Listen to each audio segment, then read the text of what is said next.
10वीं क्लास के लिए एक एक नंबर वाले क्वेश्चन 20 क्वेश्चन आएंगे भाई। ये हरियाणा बोर्ड का पेपर है, बेसिक और स्टैंडर्ड दोनों के लिए एक सा। ये सीबीएसई में भी आ सकता है, आरबीएसई में आ सकता है। पहले देखते हैं, ये एक स्टेटमेंट दे रखी है, इसमें एलसीएम ज्ञात करना है।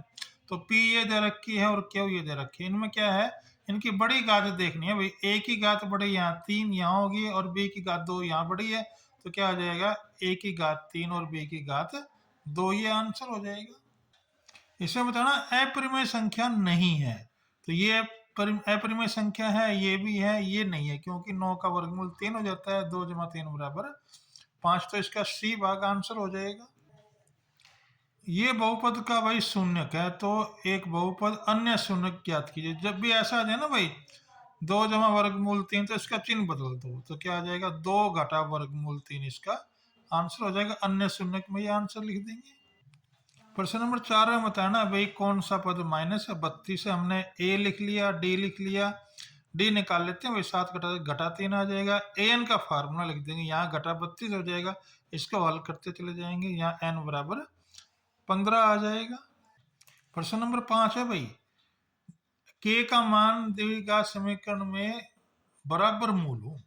तो ये मूल बराबर के लिए हमने फार्मूला पता है हमें ए लिख लेंगे, बी लिख लेंगे और सी लिख लेंगे। इसी क्वेश्चन को देखते हुए हमने मूल बराबर, तो ये फार्मूला होता है बी की तो बटा 4 AC बराबर 0। अब इसका मान रख देंगे, इसको हल कर लेंगे, यह आंसर आ जाएगा। तो के बराबर 0 या के बराबर 8, तो 0,8 इसका आंसर हो जाएगा। ये वाला डी भाग इसका आंसर हो जाएगा।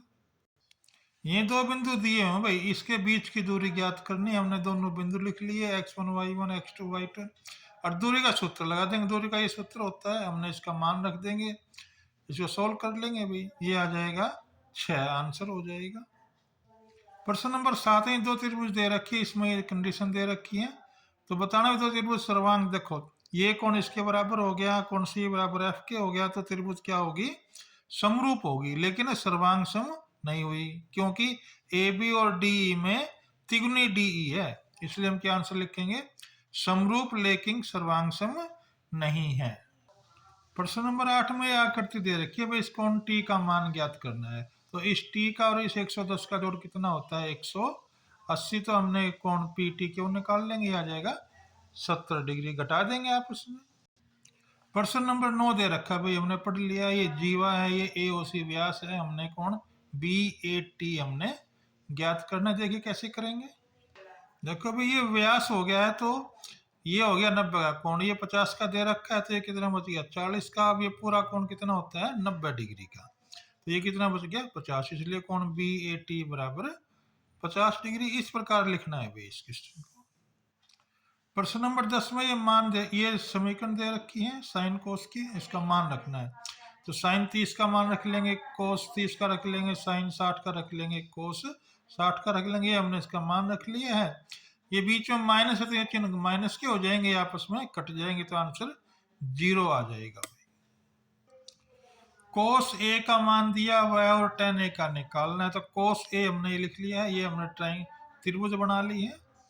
ऐसे हमने P का मान निकालना है, ये फार्मूला लगा देंगे, P आ जाएगा 3, तो tan हो जाएगा P बटा B, यानी 3/4, ये इसका आंसर हो जाएगा। ये प्रश्न नंबर 12 इस प्रकार दिया हुआ, हमने इसका मान ज्ञात करना है। देखिए साइन थीटा और कोस थीटा बराबर 0 कब होता है, जब थीटा होता है 45 डिग्री का। तो इससे हमने निकाल लिया।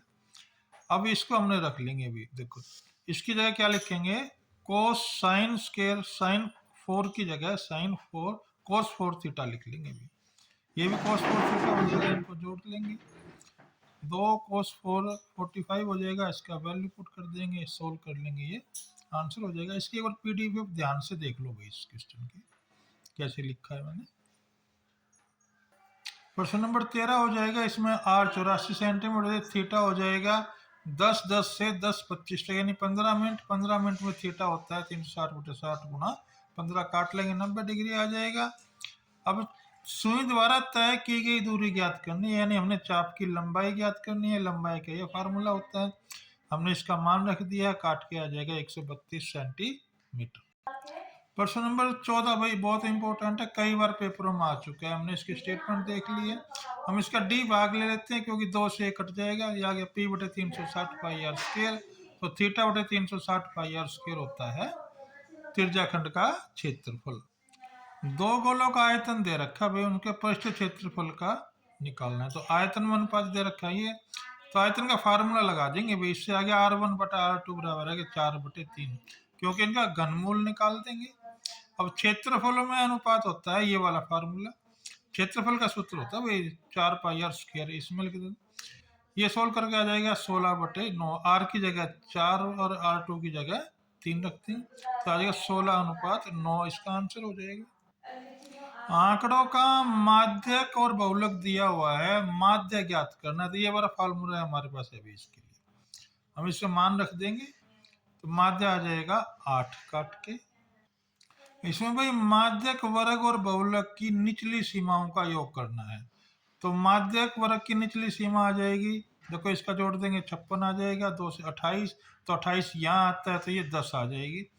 और बहुलक की होती है जो सबसे बड़ी घात हो इसकी एफ फ्रीक्वेंसी होती है, तो 20 है, इसकी है 15, तो इनको जोड़ देंगे। बहुलक की निचली घात होगी 15, जोड़ हो गया 10, जहाँ 15 बराबर 25, ये आंसर हो जाएगा।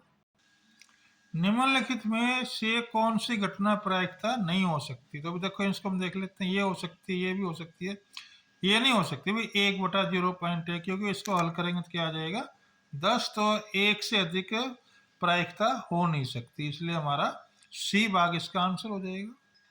ए और आर वाले क्वेश्चन है, दो एक परिमेय संख्या का उदाहरण सही है, सभी धनात्मक पूर्णांकों के वर्गमूल अपरिमेय संख्या होते हैं। ये गलत है, क्योंकि 4 का वर्गमूल 2 हो जाता है, जो कि एक परिमेय संख्या हो जाती है।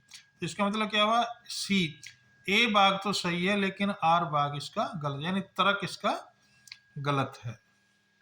प्रश्न नंबर 20 है, बिंदु 0,4 वाई एक्स पर स्थित है, सही बात है।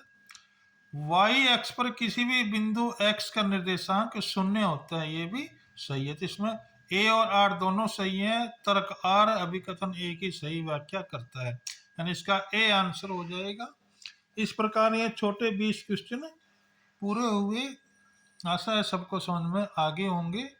वीडियो लाइक करें, सब्सक्राइब करें। Thank you.